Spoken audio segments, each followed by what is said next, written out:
In this lesson, we're going to be discussing symmetry. An object has symmetry if it can be either rotated about some fixed point, or if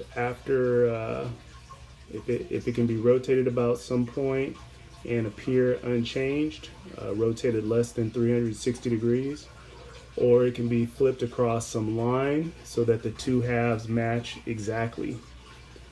Functions have rotational symmetry about the origin if, whenever you plug in negative x into the function, you get the negative value of what the original function was equal to. First example, we have f of x equals x to the fifth power. We plug in negative x for x. Negative x to the fifth power gives us negative x to the fifth power. That is the negative value of what our original function was equal to. Therefore, f of x equals x to the fifth power has rotational symmetry about the origin. And this is what the graph looks like. As you can see, if you rotated that graph about the origin 180 degrees, you would get the original image that you started off with.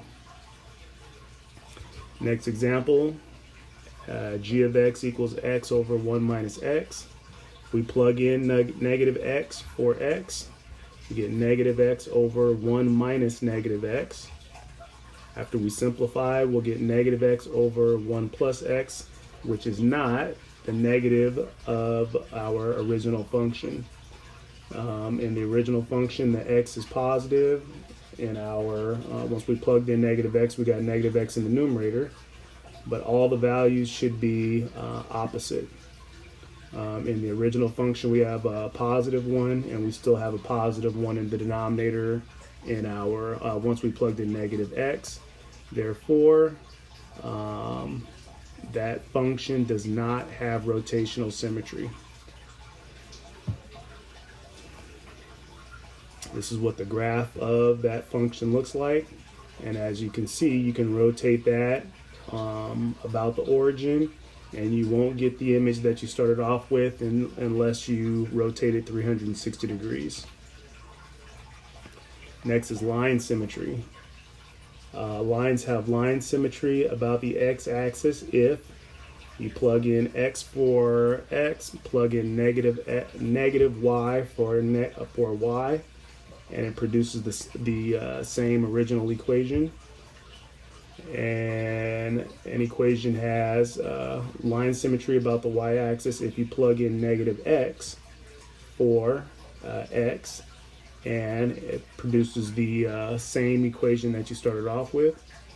Has line symmetry about the line y equals x if you flip-flop the x and y, and it produces the same equation that you started off with.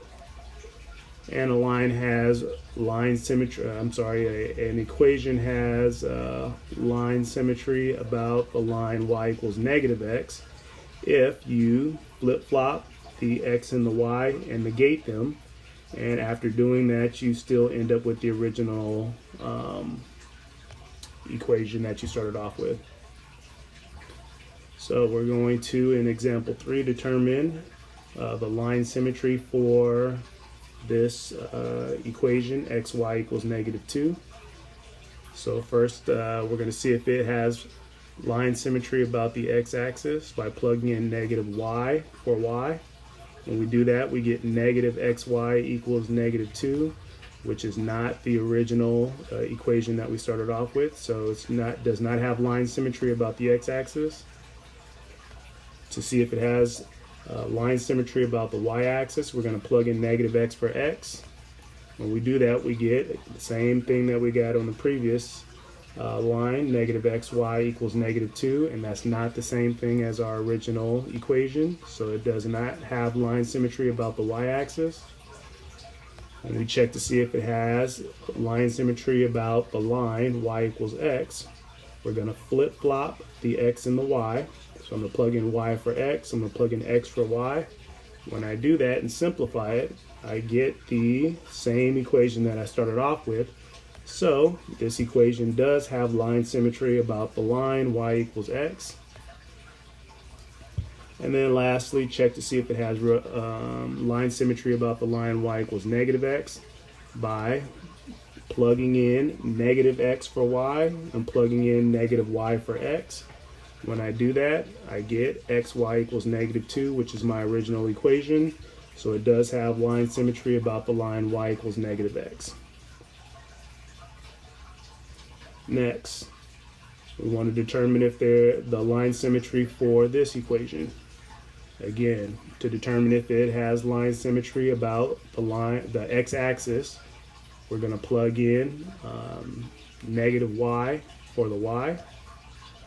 When we plug in negative y for the y, as you can see, we get the original equation that we started off with. So it does have line symmetry about the x-axis. For the y-axis, we're going to plug in negative x for x.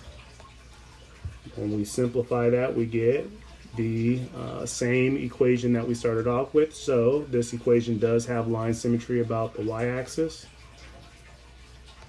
And to determine if it has line symmetry about the line y equals x, we're going to flip-flop the x and the y, plug in x for y, plug in y for x. When we do that, we do not get the original equation that we started off with, so it does not have line symmetry about the line y equals x. And to see if it has line symmetry about the line y equals -x, we're going to plug in negative y for x, and we're going to plug in negative x for y. When we do that, we get the following equation, which is not the same as the equation we started off with. So it does not have line symmetry about the line y equals -x. Lastly, to determine whether a function is even or odd, the functions that are symmetrical with respect to the y-axis are even. So the way that you would check that, if you plug in negative x in for x, and you get the same function that you started off with, then it is even. To see if functions that have rotational symmetry about the origin are odd. So if you plug in negative x for x, and you get the negative value for the function that you started off with, then it's odd. Again, if you plug in negative x into the function and you end up with the same function that you started off with, it's even. If you plug in negative x into the function and you get the negative value of the function that you started off with, then the function is odd.